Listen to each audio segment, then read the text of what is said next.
ایک مرتبہ حضرت علی بن ابی طالب رضی اللہ تعالی عنہ مدینے کی گلیوں میں جا رہے تھے کہ آپ رضی اللہ تعالی عنہ نے دیکھا کہ کچھ لوگ ایک عورت کو گھسیٹے جا رہے ہیں اور وہ عورت خوف کے مارے کانپ رہی ہے۔ حضرت علی رضی اللہ تعالی عنہ نے پکار کر کہا، تم اس عورت کو کیوں گھسیٹ رہے ہو؟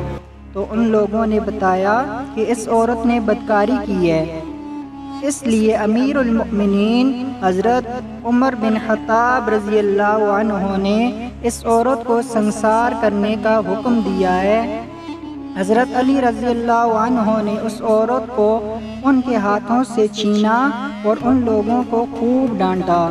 چنانچہ وہ لوگ حضرت عمر فاروق رضی اللہ عنہ کے پاس گئے اور حضرت علی رضی اللہ عنہ کے بارے میں بتایا کہ انہوں نے ان کے ساتھ ایسا سلوک کیا ہے۔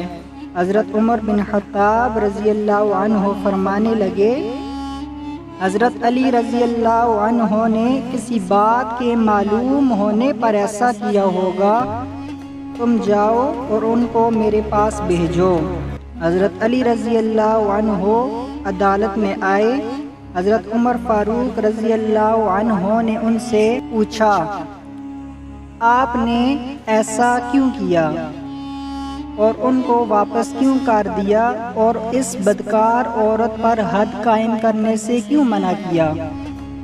حضرت علی رضی اللہ عنہ نے کہا، اے امیر المؤمنین، کیا آپ رضی اللہ عنہ نے رسول کریم صلی اللہ علیہ وسلم کا یہ ارشاد نہیں سنا کہ آپ صلی اللہ علیہ وسلم نے فرمایا، 3 طرح کے لوگوں سے ظلم اٹھا لیا گیا ہے، یعنی وہ بے قصور ہیں۔ ایک سونے والا آدمی یہاں تک کہ وہ بیدار نہ ہو جائے۔ دوسرا شخص وہ جو نابالغ ہے جب تک وہ بالغ ہو جائے۔